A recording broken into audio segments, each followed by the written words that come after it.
Next, the future of Europe. We'll see a news conference held by the Tocqueville Club on this weekend's NATO summit, events in Bosnia, and the future of NATO. Speaking will be Jacques Charmelot, the president of the Tocqueville Club, and George Soros, president of the Soros Foundation. The program runs a little more than an hour.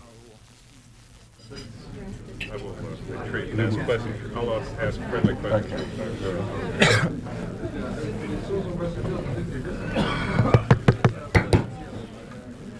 Good morning, everybody. It's about time we start. Sorry for the delay, but you know, people came late to pick up the rain, I guess. Good morning. Our guest today is Mr. Soros. Mr. Soros, thank you for being with us. Mr. Soros does not really need an introduction. Let me just lay out the rules for you. Mr. Soros has agreed to speak about NATO, Russia, Eastern European countries, Central Europe, Bosnia, of course. We will not be talking about financial markets this morning. You know, we don't want to move the market on a Friday morning. We want a quiet and peaceful weekend.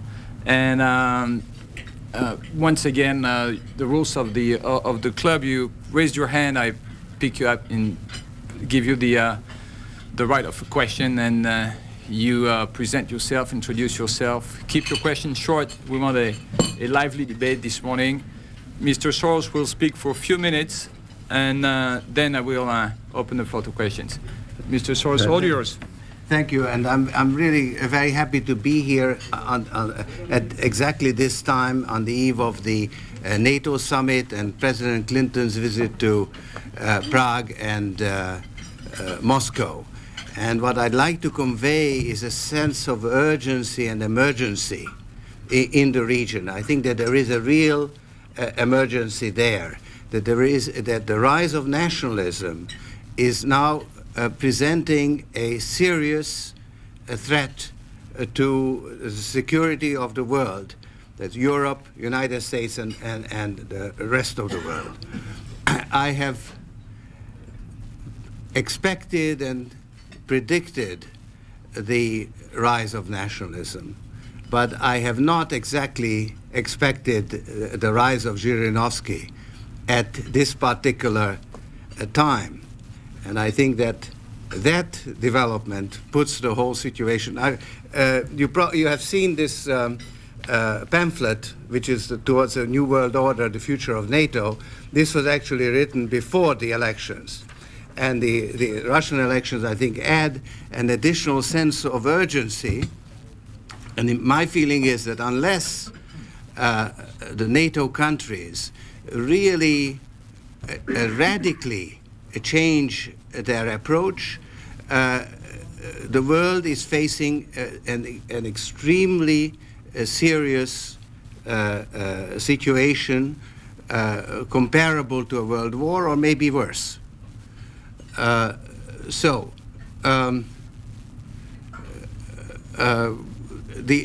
me just briefly sort of give you the theory that has been motivating me. I should say also that I have become very involved in the region. As you know, I've got 22 foundations. I spend a fairly large portion of my income on the region. Basically 50% of my income goes on that.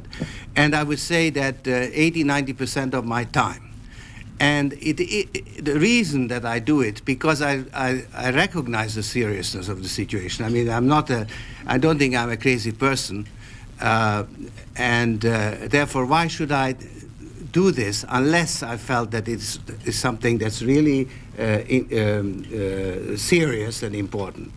Now, the theory, sort of very broadly, was that communism or the Soviet system was a universal closed society based on a universal dogma. That dogma has collapsed. Communism is well and truly dead. The revolution created an opportunity for this region to make the transition to what I call a universal open society.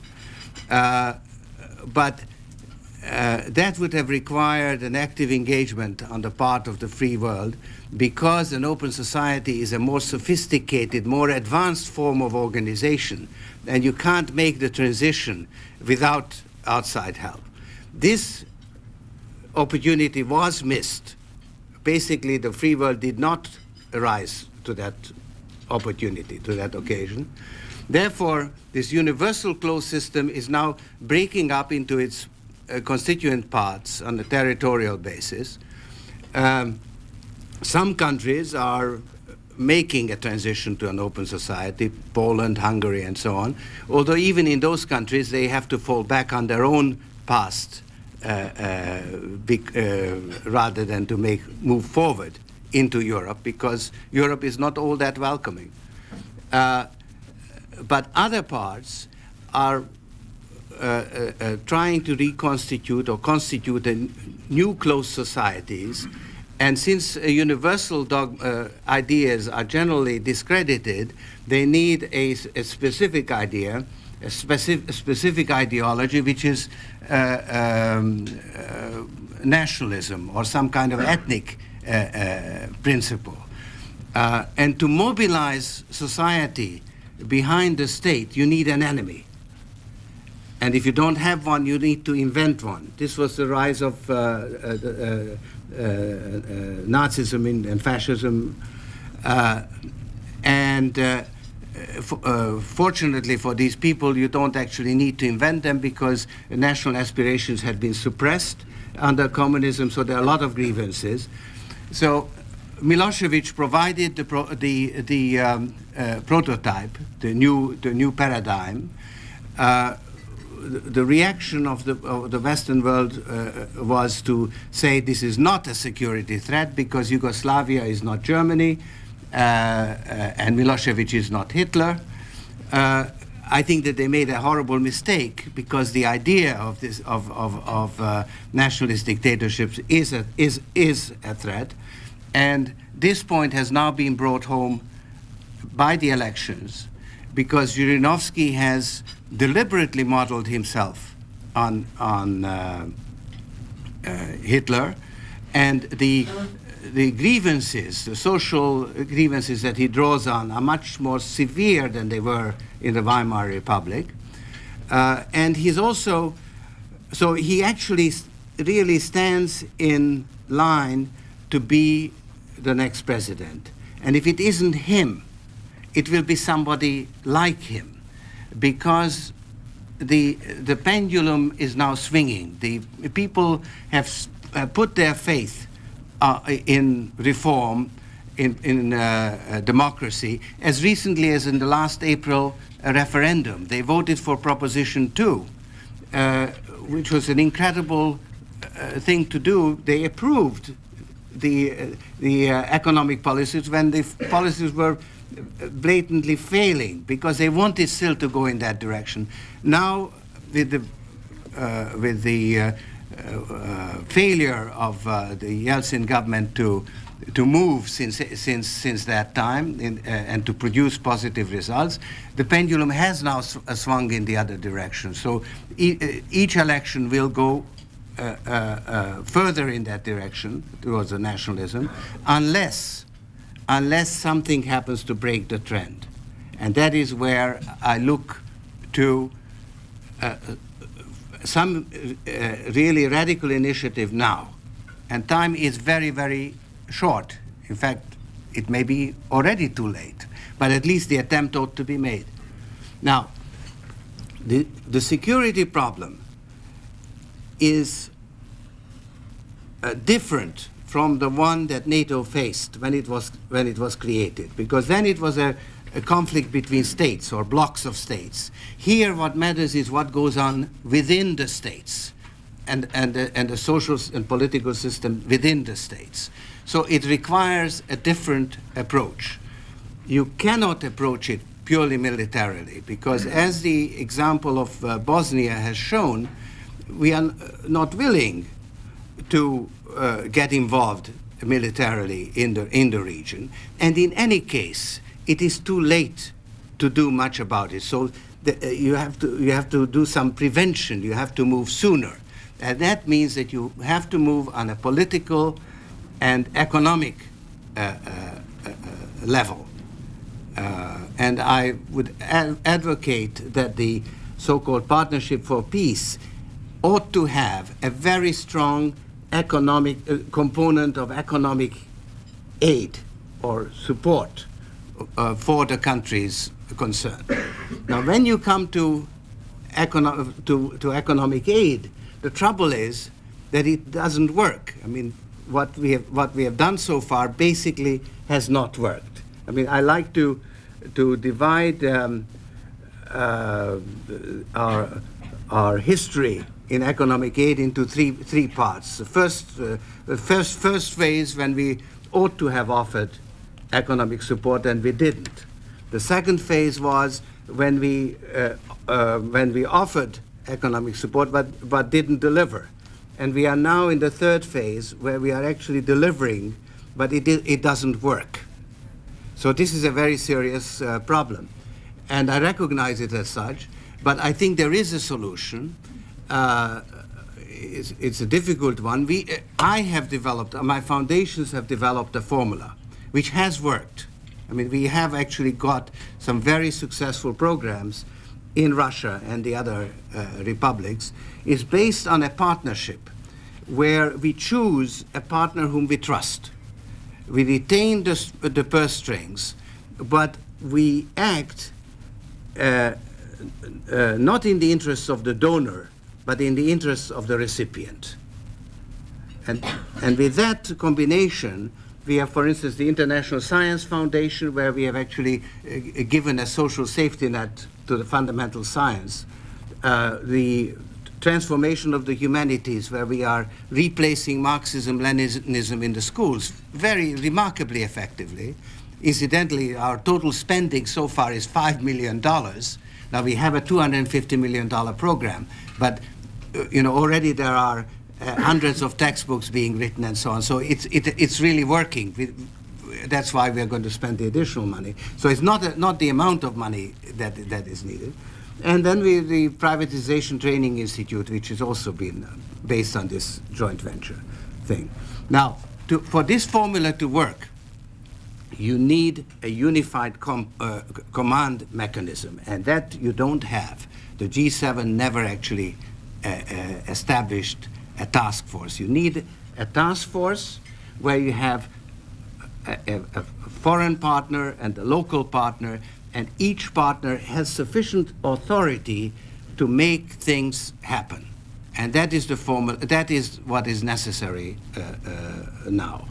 So now what this task force would do, that's a rather complicated, gets very, I mean, I don't want to deal with it in this introductory remarks, but it has to accomplish two things, basically. It has to improve the performance of the Yeltsin government, and I haven't actually talked about Ukraine, but Ukraine is in much worse shape than Russia, so something similar. You have to actually make the economy start improving, and you must make the people there realize what they are receiving from abroad. That is to say, that people the aid has to be directed at people who know that they are receiving it. I proposed a social safety net 2 years ago, and I think that that is what, if we had put that in as part of the IMF program, I think that the election results might have been different. And there's a third element which is very important, and that is that we have to work towards some form of economic cooperation, some kind of payments union that links together the former republics of the Soviet Union, because being separated, they are bleeding to death. So that has to be part of this activity. And when you think of if you think back of the Marshall Plan, which is a bad word and I shouldn't be using it, what it really did, its main effect was that it generated European cooperation. So you need to generate, use a Western influence, international influence to generate some kind of payments union I believe it's extremely late, but it's still doable, but it requires a feeling of a sense of emergency, which I'm afraid is lacking. And that is why I'm happy to talk to the press. Thank you, Mr. Soros.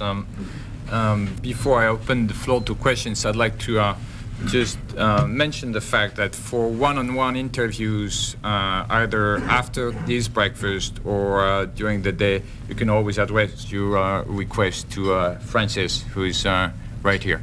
Now, Mr. Soros, if I may, I'd like to steer you away from what you just talked about and talk a bit about Bosnia. I know that you were there a few weeks ago. You spent 2 weeks in Bosnia, traveling there. What could be done, what should have been done, what can be done to stop the bloodshed and the tragedy in Bosnia? Yeah. Well, I visited, I set up, as you probably know, as a foundation for a humanitarian foundation for Bosnia. And I went to Sarajevo to look at the inauguration of our water project, which I'm happy to say is working and is allowing people not to get water in their house, so they don't get that many chances to be shot at. I was really distressed by what I saw as a camp where UNPROFOR and UNHCR, and unfortunately I might say me too, are part of the system. So UNPROFOR is like the Capo was in the concentration camps, because what comes into Sarajevo everything has to be checked and approved by all the warring parties. No move can be made. So that means that everything is subject to Serbian, Croatian, and Bosnian approval. So the international community has become part of this horrendous system. Now, the other thing about it is that there is a strange normality about it. You see, it's actually an equilibrium system. And the equilibrium consists of the following. And it's really the making of the European powers, I would say, or the Western powers. On the one hand, you must avoid a large-scale humanitarian disaster on television. So that's one part of the equilibrium. On the other hand, you want to exert maximum pressure on the Bosnians for a managed surrender, because we want this thing over. If we don't want to get involved, we don't want to be there, and therefore we want to close this chapter. And so we maintain this uneasy equilibrium where the civilian population is on the edge of extinction. It doesn't quite go over, because if it goes too far, then we kind of make a move that will reestablish a balance. So it's a horrendous situation. It's much worse than if we had never gotten involved. It would have been better if we had totally not been involved. I mean, I find it the most shameful, unsuccessful, demeaning, humiliating performance by the civilized world. It's difficult to find an equivalent, because the Holocaust, of course, which was much worse, was not done by the civilized world. I mean, it was done by the Germans, who at the time were not considered civilized, and rightly so. So this is my view on Bosnia. Now, what can be done? I think that the rules of engagement ought to be changed, first of all. That, for instance, a very specific point, Tuzla Airport cannot be reopened because the Serbs don't approve of it, because they don't control it. You see, in Sarajevo, they have actually a roadblock between the airport and the city. In Tuzla, they are far away. Now, we should reopen the airport and let the Serbs interfere, and if they do, let them take the consequences. We ought to have at least that much courage. So that is my view on, to me, sort of reopening Tuzla Airport is a kind of a very nice litmus test of our attitude. Now, beyond that, you can have. I'm part of a group which has developed a 4-point program, which I think was announced yesterday. It's basically to act on the Genocide Convention, to allow the Bosnians to rearm, to give air support to the delivery of humanitarian aid to the threatened areas, and eventually to withdraw the ground troops, which are acting in this capacity of either hostages or capos. If you know the expression capo from the concentration camps. Questions? Right here. I'd like to steer you even further away. My understanding that your pursuit of supporting open societies is actually global. And I understand that you did have some programs and activities targeting China. You do have some activities in Africa, that's my understanding, and possibly even Latin America. I was wondering whether you have any plans to expand your activities in the Middle East, and if so, which countries would be likely candidates for this kind of activities, and if not, why not?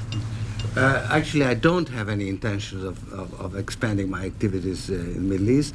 I've just been to Israel at the invitation of the government, but in Israel I'm an investor and not a philanthropist. And I think it's good for Israel to have investors, and they had an awful lot of philanthropy. So not that they don't need philanthropy, but I sort of draw a line. Either I invest or I'm a philanthropist, and so I don't. And the reason why not is that I already suffer from what I call imperial overstretch. So I think there has to be some limit. I mean, I feel that in Eastern Europe I have a kind of a unique know-how and so on. So I feel that I have to do what I'm doing because probably nobody else is in a position to do it, you see. But in Israel, there are a lot of people who can do it. Now, with all this, I'm not totally closed off, because we did, for instance, establish or support the establishment of an independent media center in the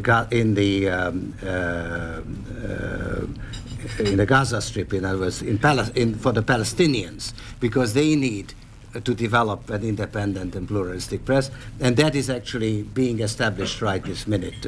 So I'm not totally closed off, but I'm not looking for new territory, new areas to conquer. Jean-Marc Kilouz. Jean-Marc Kilouz, French television, Channel 2. Mr. Soros agreed that the UNPROFOR in Yugoslavia has become capo, hostage at the same time, and really an institution of its own in the maintaining of the system. If you look at Tuzla, do you think the Serb would only retaliate in Tuzla and fight against whoever would try to get the airport open? Or are you not afraid that it will, of course, strike at the hostages also elsewhere, like in Sarajevo? Yeah. So how can anything be done without moving the hostages first? You mean removing the troops? I think that the Serbs would be very careful not to escalate. I'm sure that if we reopen Tuzla Airport, we would not have any negative consequences, because they have a lot to lose. They are still confronting their Croatian adversaries. They have to keep their forces intact for a war yet to be fought. And I'm sure that they don't want to expose their army to and their industrial capacity to retaliation. So I don't think it could be done right now, You don't need to wait until you can withdraw the troops. Under the assumption that the Serb forces and their militias are under centralized command, which is not always the case.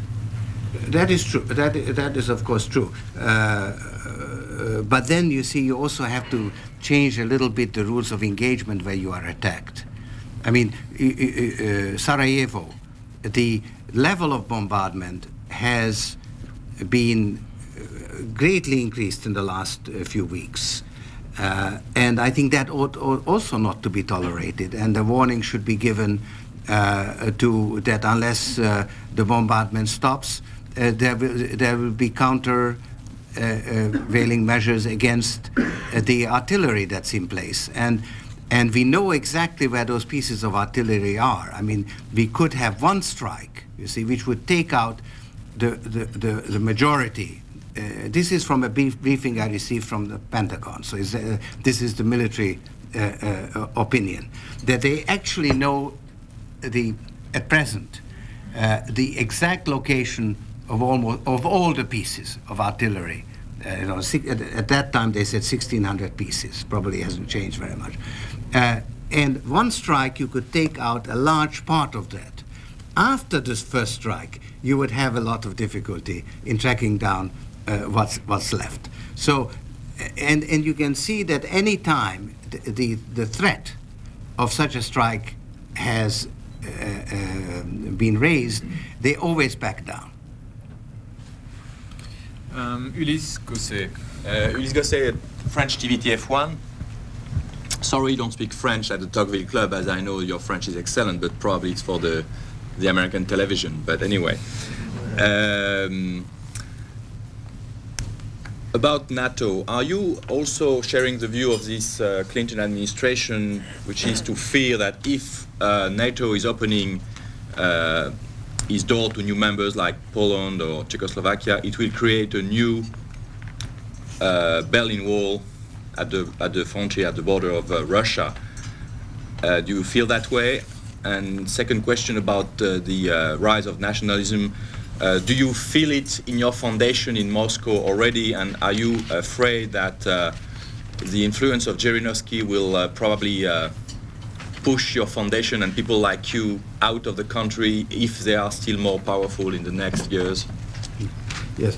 On the first issue, yeah, I think that to admit, let's say, Poland, which is really clamoring to be admitted to NATO, at this point would precipitate a conflict that they themselves want to avoid. So what I'm advocating is that you've got to do enough for Russia so that they don't object to Poland becoming part of NATO. And it would be the test of this radically new policy that in fact Poland could become part of NATO, because Russia would not object to it because it's getting enough out of the Partnership for Peace. Now, on the second point, yes, I would say that one of the dangers is that Yeltsin, unless he gets a lot of additional support now, has to placate and play to the nationalist position, and our counterpart for the transformation of the humanities, the Russian member Dnieprov, who was Yeltsin's advisor on education, has been dismissed from that position since the elections. Now, he has not been dismissed from the task force that we are running. In other words, he still is our partner and will remain so. And if we can't function with him as our partner, we will not function, because he's a good guy. Can you say a little more about the fear of a new Berlin Wall around Russia? I mean, some people like Walesa or even the Secretary General of NATO is saying it could be a real disaster if NATO does not open its door. And the Clinton administration, like people like Anton Blakes, are saying it could create a new frontier. Yes. Iron Curtain. Do you agree with that? Yeah, look, if all we have accomplished is that we moved the Iron Curtain a few hundred miles to the east, I think that I would consider that a failure. And I think that it would really redefine what's on the other side as our enemy. It would push them in that direction. So I think it would be inappropriate at this time to take that step. Now, if you then have a nationalistic president like Zhirinovsky in the Russian White House, that will be the time for NATO to guarantee the independence of Poland. Sylvie Kaufmann, Le Monde. Sylvie Kaufmann, I work for the French newspaper Le Monde. The American administration is apparently looking into new ways to assist Russia. We hear those words of social bumper, and I mean, apparently they're looking for ways to help the transformation to be more bearable for the population. How do you think this is feasible? Is it possible without pouring more money just to pay unemployment benefits, for instance? Well, first of all, I see, let's say, some positive inclinations in the Clinton administration, some recognition of the argument that I presented here. I'm encouraged by that, and I look forward to Clinton's President Clinton's trip and what he may announce. And yes, it would require some money, but it's not really the amount of money that you give. You should not measure the aid by the amount of money that you give, because the amount ought to be minimized rather than maximized.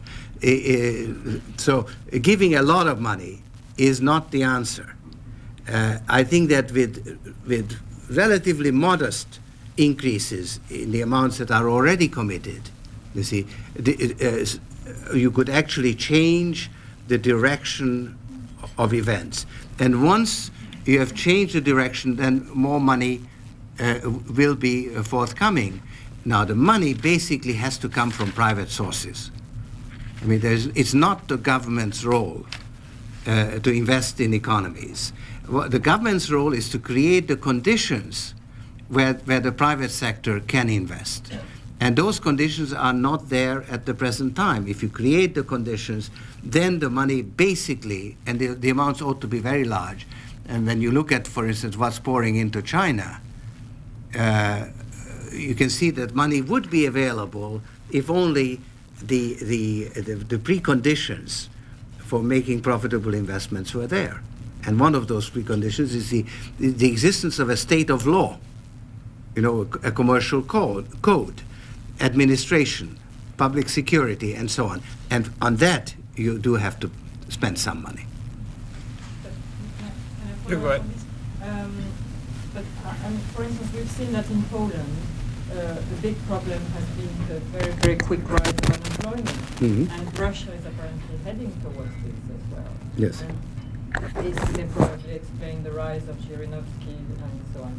So how could this be avoided? Well, you cannot avoid. You see, there's been a reaction after the Zhirinovsky elections that this radical reform is maybe the wrong thing, that you can't move that far and fast and so on. There's been a backlash against the economic transformation. I think that's totally wrong, because if you look at what happens to the countries where you don't move, the conditions are much worse. Ukraine is incomparably worse than Russia, for instance.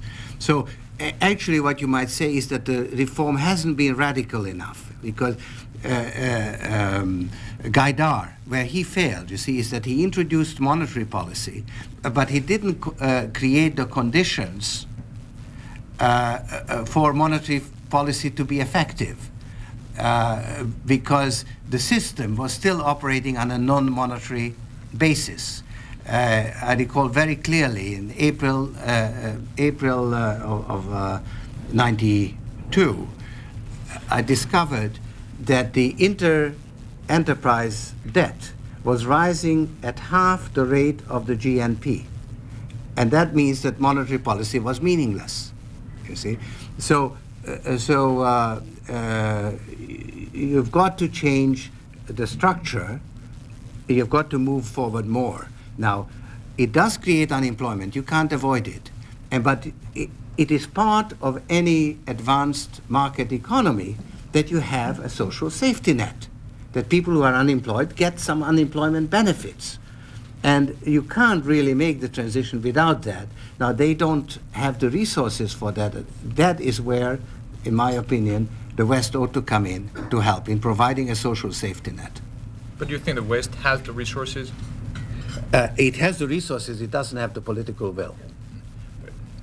I mean, you have the IMF and so on. I have a question over there. Should I work with him? Philippe Mortage with the Swiss television. To go back to NATO and the fear in Russia and the fear of the administration of isolating Russia, do you think that indirectly we are already hostage of Zhirinovsky in the Western policy by precisely not wanting to go ahead with Poland? And in some respect, we are using internal Soviet affairs, Russian affairs, to define our policy. Yes. Yes, I think in a way that is true. And you see, also the unfortunate thing is that Zhirinovsky has a policy that might work, because the West is very susceptible to blackmail, you see. And what we don't give to the good guy, we may easily give to the bad guy. I gave a presentation at IFRI in Paris, and I more or less said what I'm saying now. And the retired diplomat said, you know, everything you say is right, except I think you're wrong when you say there's a danger of nuclear war, because if we are blackmailed, we will always give in, and therefore there's no danger of war. And I think this probably is true, but it fails to recognize that once we start giving in to blackmail, there is no end to it, because a Zhirinovsky or somebody like that cannot create a system that's sustainable, that can sustain itself. It will always have to up the ante. It will always have to demand more for it to survive. This was, after all, the dynamics of Hitler. And that's why I think if we go down that road, in the end, there is a danger of more. And this time, it is a nuclear war. Because actually, the only thing that Russia has at its disposal with which to blackmail the West is its nuclear capacity. It has no other capacity. And so I think there is a serious danger now. And frankly, I must confess that I did not realize that until the elections. It's something new that has been put into the equation. I mean, it was there, but I just didn't recognize it. If I may, could you flesh out a little bit the answer you gave previously on the issue of money? When it was short and positive, you said yes, the West has enough money, but you know the economies of the West are themselves, you know, in the middle of big crisis, troubles, unemployment everywhere. Do you think a taxpayer here or elsewhere in Europe would be ready to pour their money into the crumbling Russian economy? The answer is no. I mean, there's tremendous resistance for any kind of anything that involves the taxpayer. There are, of course, the international institutions that have money, the IMF and the World Bank, and I think that there has to be some additional monies also, and I think it has to be put in the context of the defense budget. And that's why I think that the discussion of this issue in the context of NATO is the appropriate one, because the United States, for instance, spends $300 billion on defense, and we know that against this particular danger, that defense actually is practically valueless. So there has to be a redirection of resources. I do think that I always had a figure of $25 billion a year for the first year, And it seems to be, I think you can now do it for less because the exchange rate is more favorable. But something in that nature. I think there has to be a $25 billion pool, and there always is. We always have that on a package, but it's usually mirrors. I think it has to be made a little bit more real. It's in that area. Now that includes the IMF and the World Bank. So it's not 25 billion of new money. But and the US actually has done quite well. It came up with 2.5 billion. Europe, and this is why I'm particularly happy to be talking to you, Europe has been much more resistant recently to anything that costs money. Mr. Soros, another question going back to your presentation. Many conflicts in the last 30 years have been fought and lost because the initial analysis was faulty, was flawed. You said that danger is no longer in Eastern Europe, in the area, across the borders, but within the borders. That's an analysis that the Polish Prime Minister used also. Would you say this is the basic flaw? The original sin of the whole policy? Yes. I mean, if you take the trouble to read this pamphlet, you see, I provide a kind of my particular view of what has, the inability of the leadership in the West to understand what has happened there, the revolution, is a very important cause of the troubles. But could you have an example, for example, Romania and Hungary, or any type of political situation within an Eastern Europe country where ferments are such that it might involve hitting somebody else and starting a local conflict? Well, you see, I think that our involvement has to start much before it comes to conflict. You asked for an example. The Hungarian government's policy towards the media is a potential cause for trouble because it's very tendentious. Hungary actually moved ahead better than any other country in establishing an independent and pluralistic media after the April 1990 elections. And the present government, which has a few months left to go, has been chipping away very successfully at the pluralistic media. And in my opinion, Western policy ought to have focused on this. And we certainly have enough leverage in Hungary that had we focused on it, it would not have happened. This is particularly true of Germany, which has tremendous leverage in Hungary. And I think that the Germans are quite ashamed of what they have been supporting there. But they haven't really been very active in putting pressure on. And that's an example, you see, where once you realize that it's really you have to think in terms of open society or closed society, then of course a pluralistic media is extremely important for an open society. And to allow it to deteriorate is very much against our interests. And there is a potential conflict there between Hungary and Romania and Hungary and Slovakia. And it's at this early stage, when it's not in the headlines, that it could be tackled. I'd like to personally go back to Bosnia and NATO. Yeah. What would you expect NATO at the minimum, and those big powerful leaders who are going to meet in the next couple of days in Brussels, what do you expect them to announce, decide, or what kind of resolution would you hope they can take on the Bosnian conflict when they meet in Brussels? Frankly, I don't expect anything positive out of this meeting as regards Bosnia, because I think this has been left to the European community. The European community has now decided to have a unified policy. The French and the French and the Germans have decided they must, whatever it is, they have to do it together. And I think that this equilibrium situation that I talked about is the European position. So I don't unless you have, the next thing has to be a humanitarian disaster on television, and then you will have something happening. Out of this conference, I don't expect anything. Question here. Yes, Mr. Soros, I'd like to ask... Could you introduce yourself? Sure. My name is Paul O'Brien, and I'm the president of Americans for Freedom in Former Yugoslavia, Incorporated.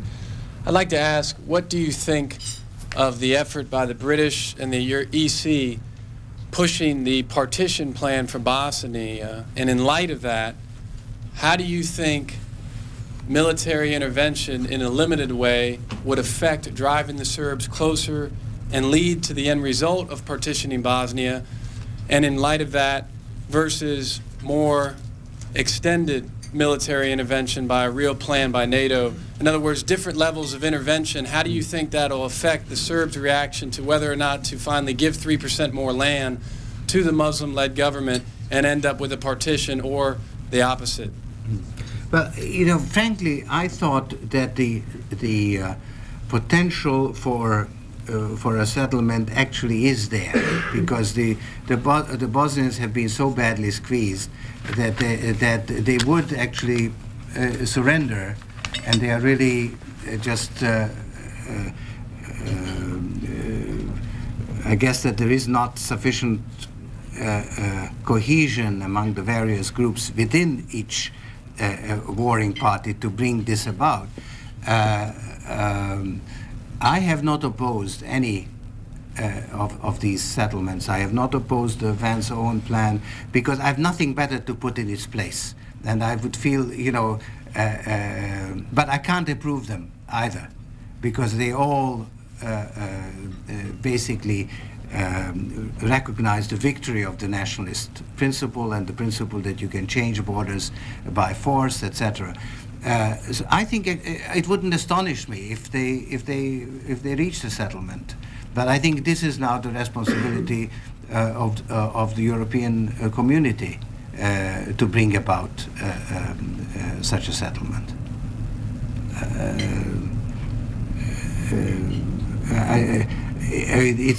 In the end, it will be exhaustion that will lead to a settlement, and obviously we are not quite there.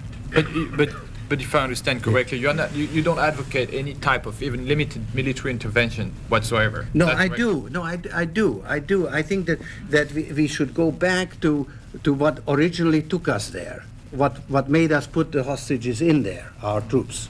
That is humanitarian aid. I mean, between the warring factions, there is a party, the civilian population, which is basically bearing the brunt of this situation. So we ought to deliver humanitarian aid by military means, because there are no other means for delivering it. And if we are not willing to do it, what the hell are we doing there?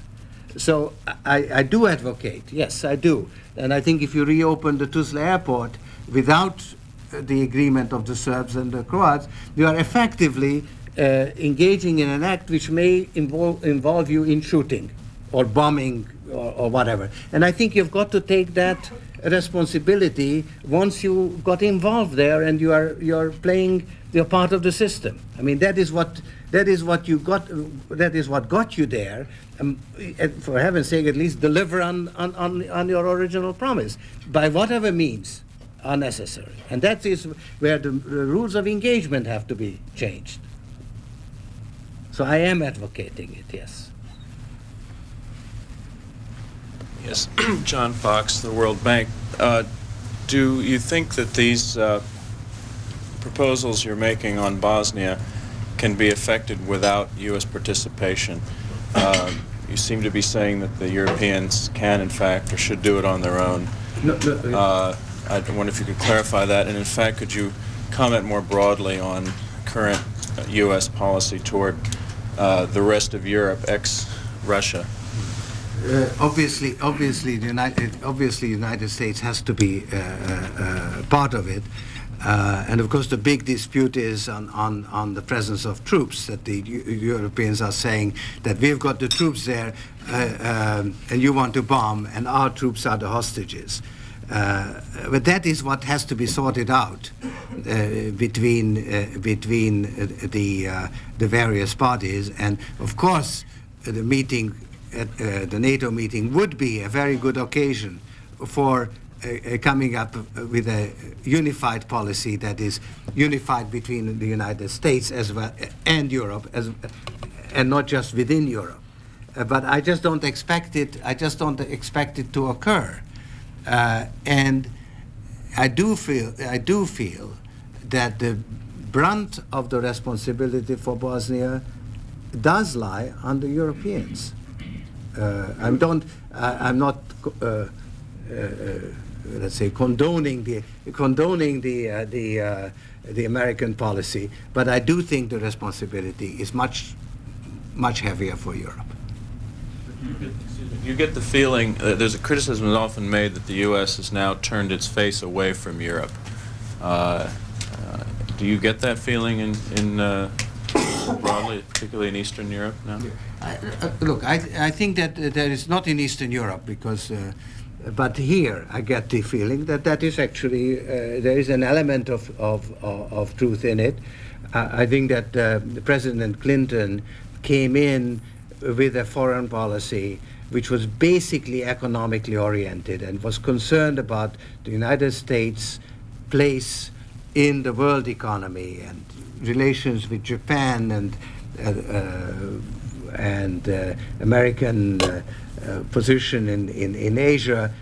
Since the economy of Asia is buoyant, obviously it has to take, if you're looking at purely the economic issues, then of course the action is in Asia more than it is. There has been a shift in favor of Asia economically, and President Clinton did not have a conception with regard to Eastern Europe of any significance. It's being forced upon him by events. To follow up on the same track, how would you rate Clinton's administration policy towards Bosnia versus the Bush policy in former Yugoslavia? I personally think that the Clinton policy, both towards Bosnia and towards Eastern Europe, is actually much better than the Bush policy was. Trouble with it is twofold. One is that it came later. I mean, at the time, the real opportunity was during Bush, which was muffed. And where I think Clinton muffed it is that he did not want to attack Bush on the foreign policy.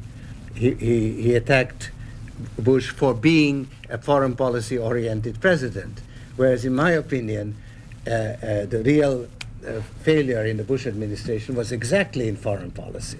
You see, and with that tradition of turning away from foreign policy, it's very difficult for the Clinton administration to, for instance, to really mobilize public opinion to get involved in Bosnia, or to mobilize public opinion with regard to Eastern Europe. And I think, given that, actually they've done reasonably well, particularly with regard to Russia and the former Soviet Union. I mean,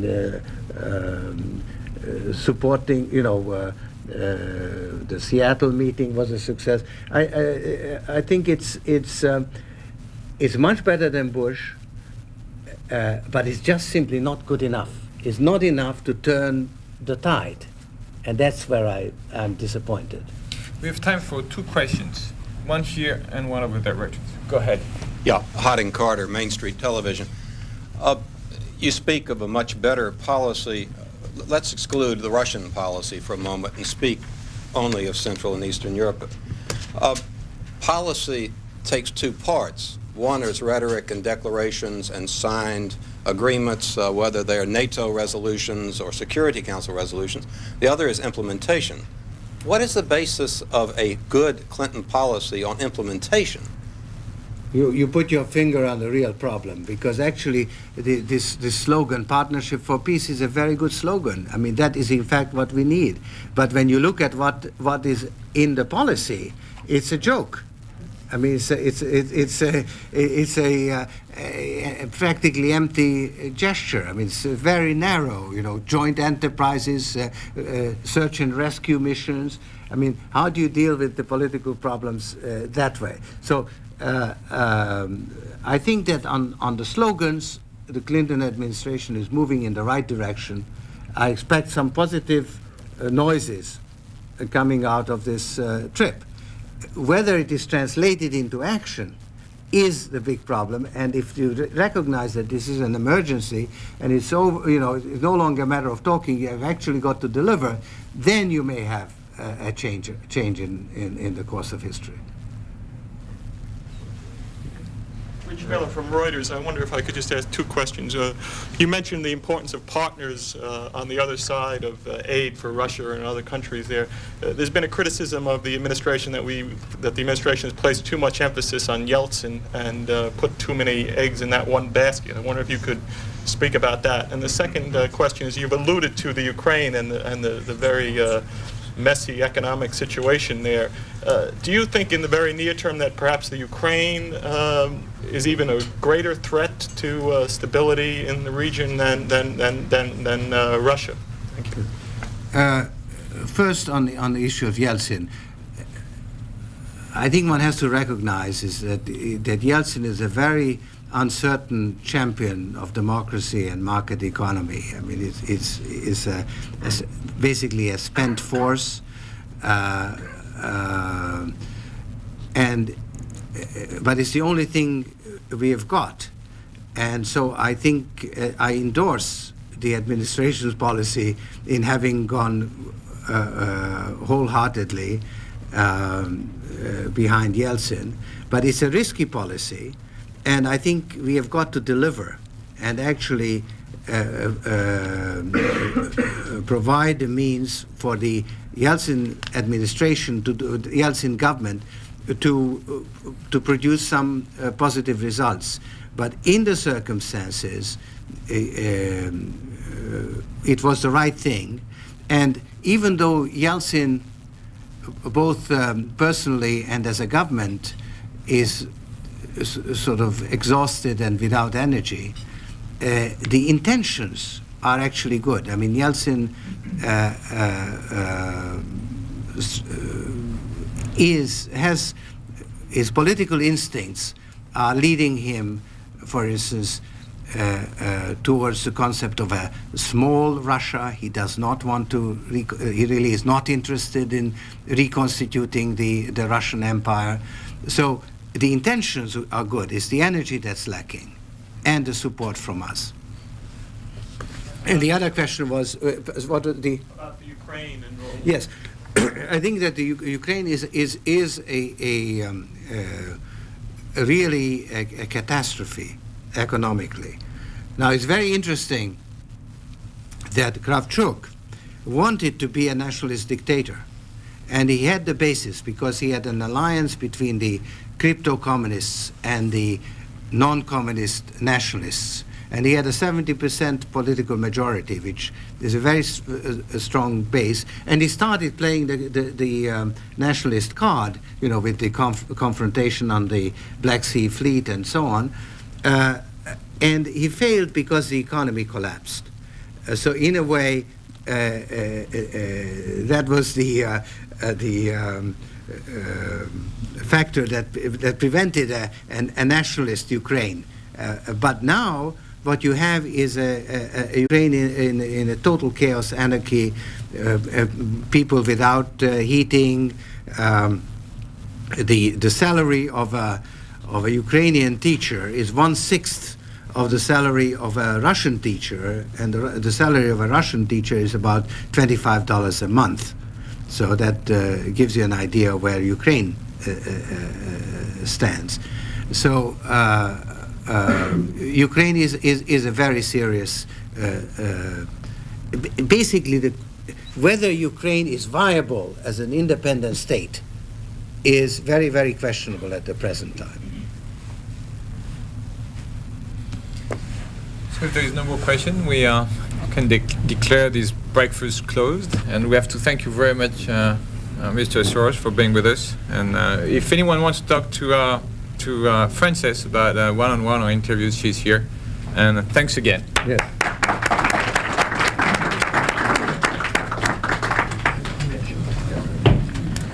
Okay. I think it was very good. I